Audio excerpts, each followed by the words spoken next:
ಗುಡ್ಲುಮುದ್ದೇನಹಳ್ಳಿ ಗ್ರಾಮ ಪಂಚಾಯಿತಿ ವ್ಯಾಪ್ತಿಯ ಸಿಇಎನ್ ಹೊಸೂರು ಗ್ರಾಮದಲ್ಲಿನ 7 ಎಕರೆ ಸರ್ಕಾರಿ ಗೋಮಾಳದೊಳಗೆ ಯಾರೂ ಅತಿಕ್ರಮ ಪ್ರವೇಶ ಮಾಡಬಾರದು ಎಂದು ಕಂದಾಯ ಇಲಾಖೆಯ ಅಧಿಕಾರಿಗಳು ಬೋರ್ಡ್ ಅಳವಡಿಕೆ ಮಾಡಿದ್ದರು. ರಾತ್ರೋರಾತ್ರಿ ಕೆಲವರು ಜೆಸಿಬಿಗಳನ್ನು ತಂದು ಮಣ್ಣು ತುಂಬಿಸುವುದರ ಜೊತೆಗೆ ಈ ಭೂಮಿಯನ್ನು ವಿರೂಪಗೊಳಿಸುವಂತಹ ಕೆಲಸ ಮಾಡುತ್ತಿದ್ದಾರೆ. ಕೂಡಲೇ ಈ ಜಮೀನನ್ನು ಗ್ರಾಮಸ್ಥರಿಗೆ ನಿವೇಶನಗಳನ್ನಾಗಿ ಮಾಡಿಕೊಟ್ಟು ವಿತರಣೆ ಮಾಡಬೇಕು ಎಂದು ಕರ್ನಾಟಕ ದಲಿತ ಜನಸೇನೆ ರಾಜ್ಯಾಧ್ಯಕ್ಷ ಟಿ. ಭರತ್ ಒತ್ತಾಯಿಸಿದರು.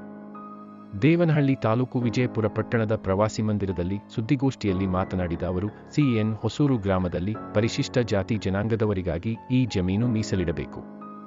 2 ವರ್ಷಗಳ ಹಿಂದೆ ಭೂ ಮಾಫಿಯಾಗಳು ಈ ಭೂಮಿಯನ್ನು ಕಬಳಿಸುವಂತಹ ಪ್ರಯತ್ನವನ್ನೂ ಮಾಡಿದ್ದರು. ಆಗ ನಾವೆಲ್ಲರೂ ಹೋರಾಟ ಮಾಡಿದ್ದರ ಪರಿಣಾಮವಾಗಿ ಕಂದಾಯ ಇಲಾಖೆಯ ಅಧಿಕಾರಿಗಳು ಸ್ಥಳಕ್ಕೆ ಬಂದು ಬೋರ್ಡ್ ಅಳವಡಿಸಿದ್ದರು. ಈಗ ಪುನಃ ರಾತ್ರಿಯ ವೇಳೆ ಜೆಸಿಬಿಗಳನ್ನು ತಂದು ಮಣ್ಣು ತುಂಬಿಸುವ ಕೆಲಸ ಮಾಡುತ್ತಿದ್ದಾರೆ. ಈ ಬಗ್ಗೆ ಜಿಲ್ಲಾಧಿಕಾರಿ, ತಾಲೂಕು ಪಂಚಾಯಿತಿಯವರಿಗೂ ದೂರು ನೀಡುತ್ತೇವೆ. 20 ದಿನಗಳು ಗಡುವು ಕೊಡುತ್ತೇವೆ. ಸಂಬಂಧಪಟ್ಟವರು ಸೂಕ್ತ ಕ್ರಮ ಕೈಗೊಂಡು ಈ ಜಮೀನನ್ನು ಸಿಇಎನ್ ಹೊಸೂರು ಗ್ರಾಮಸ್ಥರಿಗೆ ಉಪಯೋಗವಾಗುವಂತೆ ನಿವೇಶನಗಳನ್ನು ಮಾಡಿ ಹಂಚಿಕೆ ಮಾಡಬೇಕು. ಈ ವಿಚಾರದಲ್ಲಿ ಜಿಲ್ಲಾ ಉಸ್ತುವಾರಿ ಸಚಿವ ಕೆ.ಎಚ್. ಮುನಿಯಪ್ಪ ಅವರು ಕೂಡ ಸೂಕ್ತ ಕ್ರಮ ಕೈಗೊಳ್ಳುವಂತೆ ಸೂಚನೆ ನೀಡಿದ್ದಾರೆ. ಶೀಘ್ರವಾಗಿ ಇತ್ಯರ್ಥಪಡಿಸದಿದ್ದರೆ ಜಿಲ್ಲಾಧಿಕಾರಿ ಕಚೇರಿಯ ಮುಂದೆ ಅಹೋರಾತ್ರಿ ಧರಣಿ ನಡೆಸಲಾಗುತ್ತದೆ ಎಂದರು. ಗ್ರಾಮದ ಯುವ ಮುಖಂಡ ಪುನೀತ್ ಕುಮಾರ್ ಮಾತನಾಡಿ, ನಮ್ಮ ಗ್ರಾಮದಲ್ಲಿ 50ಕ್ಕೂ ಹೆಚ್ಚು ಪರಿಶಿಷ್ಟರ ಮನೆಗಳಿವೆ.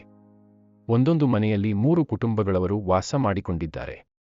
ಆದ್ದರಿಂದ ನಮ್ಮ ಊರಿನಲ್ಲಿ ಇದೊಂದು ಗೋಮಾಳದ ಜಾಗ ಬಿಟ್ಟರೆ ಬೇರೆ ಎಲ್ಲೂ ಇಲ್ಲ. ಆದ್ದರಿಂದ ನಿವೇಶನಗಳು, ಸಮುದಾಯ ಭವನ ಸೇರಿದಂತೆ ಅಭಿವೃದ್ಧಿ ಕೆಲಸಗಳಿಗಾಗಿ ಮಂಜೂರು ಮಾಡಿಕೊಡಬೇಕು ಎಂದರು. ಸಿಇಎನ್ ಹೊಸೂರು ಗ್ರಾಮದ ಮುಖಂಡರಾದ ಮುನಿಕೃಷ್ಣಪ್ಪ, ವೆಂಕಟೇಶಪ್ಪ, ರವಿ, ಮೋಹನ್, ಸಂತೋಷ್, ವಿಜಯ್, ವೇಣು, ಪ್ರಕಾಶ್, ಸುಚೀಂದ್ರ, ಮುನಿಯಪ್ಪ, ನಾರಾಯಣಸ್ವಾಮಿ, ವೆಂಕಟರಾಯಪ್ಪ, ರಾಮಾಂಜಿ, ಕೃಷ್ಣಪ್ಪ, ನರಸಿಂಹಮೂರ್ತಿ ಮುಂತಾದವರು ಹಾಜರಿದ್ದರು. M. Muninarayana, SPM news, Vijayapura. CN Hosur ಗ್ರಾಮ ಅಲ್ಲಿ ಸರ್ವೆ ನಂಬರ್ 2ರಲ್ಲಿ 7 ಎಕರೆ 12 ಗುಂಟೆ ಸರ್ಕಾರಿ ಜಾಗ ಅಂತೇಳಿ ಗುರುತಿಸಲಾಗಿದೆ. ಈ ಹಿಂದೆ ನಾವು ಕೂಡ ಅಕ್ರಮವಾಗಿ ಇಲ್ಲಿ ಏನು ಭೂಗಳ್ಳರು ಅಲ್ಲಿ ಬಂದು ಅಲ್ಲಿ ಆ ಸ್ಥಳವನ್ನು ಗುರುತುಪಡಿಸಿ ಅಲ್ಲಿ ಅಕ್ರಮವಾಗಿ ಆ ಸ್ಥಳವನ್ನು ಒಂದು ಇದು ಮಾಡಬೇಕಂತ ಹೇಳ್ಬಿಟ್ಟು ಅಲ್ಲಿ ಅನೇಕ ಭೂಗಳ್ಳರು ಬಂದು ಅಲ್ಲಿ ಇರುವಂಥ ಒಂದು ಪರಿಸ್ಥಿತಿನ ಹದಗೆಟ್ಟುವ ಒಂದು ಪರಿಸ್ಥಿತಿನ ನಿರ್ಮಾಣ ಮಾಡಿದ್ರು. ಅಂಥ ಸಂದರ್ಭದಲ್ಲಿ ನನ್ನ ಯುವ ಮಿತ್ರರು ಪುನೀತು, ಸಿಎನ್ ಹೊಸೂರು ಎಲ್ಲ ಯುವ ಮಿತ್ರರಾದಂತಹ ಕೆಲವರೆಲ್ಲರೂ ನನಗೆ ಮಾಹಿತಿ ಕೊಟ್ಟಾಗ ನಾನು ಮತ್ತು ಕೆಲವು ಮುಖಂಡರು ಹೋಗಿ ಅಲ್ಲಿ ಅಧಿಕಾರಿಗಳ ರೆವಿನ್ಯೂ ಇಲಾಖೆಗೆ ಸಂಬಂಧಪಟ್ಟಂತಹ ಅಧಿಕಾರಿಗಳ ಕರೆಸಿ ಅಲ್ಲಿ ಸರ್ಕಾರಿ ಜಾಗ ಅಂತ ಹೇಳ್ಬಿಟ್ಟು ನಾವು ಅದನ್ನ ಸರ್ಕಾರಕ್ಕೆ ಉಳಿಸ್ತಕ್ಕಂಥ ಕೆಲಸ ಮಾಡಿದ್ದಂಥ ಸಂದರ್ಭದಲ್ಲಿ ಈ ಎಲ್ಲ ನಾಗರಿಕರು ಅಲ್ಲಿ ಬಂದಿರ್ತಕ್ಕಂಥ ಸಂದರ್ಭ ಇತ್ತು. ಹಾಗಾಗಿ ಸುಮಾರು 2 ವರ್ಷ ಈ ಒಂದು ಆದ ನಂತರ ಯಾರೂ ಅಲ್ಲಿ ಸುಳಿವನ್ನು ಕೊಟ್ಟಿರಲಿಲ್ಲ. ಇದಾದ ನಂತರ ಒಂದು 2 ವರ್ಷ ಆದ ನಂತರ ಅಲ್ಲಿ ಅಕ್ರಮವಾಗಿ ಮಣ್ಣನ್ನು ತೆಗೆದುಕೊಳ್ಳೋದು, ಅಕ್ರಮವಾಗಿ ಬೇರೆ ಬೇರೆ ಕಡೆಯವರು ಬಂದು ಅಲ್ಲಿ ಗುಡಿಸ್ಲಾಕಂತ ವ್ಯವಸ್ಥೆಗಳು ಮಾಡ್ತಾ ಇದ್ರು.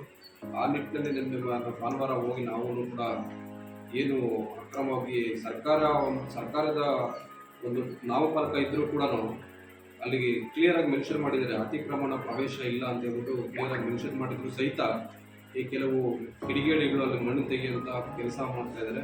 ಹಾಗಾಗಿ ನಾವು ಈ ಕೂಡಲೇ ಮಾನ್ಯ ಜಿಲ್ಲಾಧಿಕಾರಿಗಳಿಗೆ ಮನವಿ ಮಾಡ್ತಾ ಇದ್ದೀವಿ, ಮನವಿ ಕೊಡೋದಕ್ಕೂ ಹೋಗ್ತಾ ಇದ್ದೀವಿ.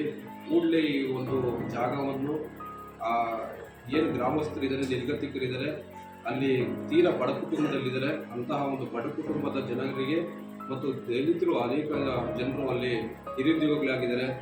ಅಲ್ಲಿ ಅವರಿಗೆ ಒಂದು ನಿವೇಶನ ರಹಿತರಾಗಿರತಕ್ಕಂಥ ಸಂದರ್ಭದಲ್ಲಿ ಅವ್ರಿಗೆ ಒಂದು ಗುರುತಿಸಿ ಎಲ್ಲ ಒಂದು ಬಡ ಕುಟುಂಬಕ್ಕೆ ಅಲ್ಲಿ ನಿವೇಶನಗಳ ಹಂಚಿಕೆ ಮಾಡಬೇಕಂತ ಹೇಳ್ಬಿಟ್ಟು ಮಾನ್ಯ ಜಿಲ್ಲಾಧಿಕಾರಿಗಳಿಗೆ ಮನವಿ ಮಾಡ್ತೀವಿ ಮತ್ತು ತಹಸೀಲ್ದಾರ್ ಕೂಡ ಮನವಿ ಮಾಡ್ತೀವಿ.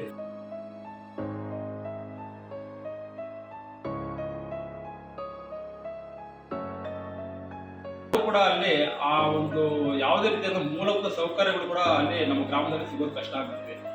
ಆದ್ರಿಂದ ನಮ್ಮ ಊರಲ್ಲಿ ಯಾವುದೋ ಜನರ ಅನುಕೂಲಕ್ಕಾಗಿ ಅಂತ ಯಾವುದೇ ಭೂಮಿ ಇಲ್ಲ. ಆದ್ರಿಂದ ಇರೋದು ಅದೊಂದೇ ಜಾಗನೇ. ಸರ್ವೆ ನಂಬರ್ 2ರಲ್ಲಿ ಏನು 7 ಎಕರೆ 10 ಗುಂಟೆ ಇದೆಯೋ ಅದೊಂದೇ ಜಾಗ.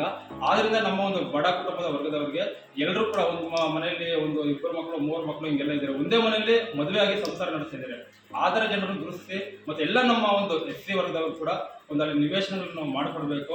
ಮತ್ತು ಅದೇ ರೀತಿ ಅದೇ ಜಾಗದಲ್ಲಿ ನಮ್ಮ ಒಂದು ಅಂಬೇಡ್ಕರ್ ಭವನ ಬೇಕಂತ ಇದಕ್ಕಿಂತ ಮುಂಚೆ ಒಂದು ಮನವಿಯನ್ನು ಸಲ್ಲಿಸಿದ್ವಿ.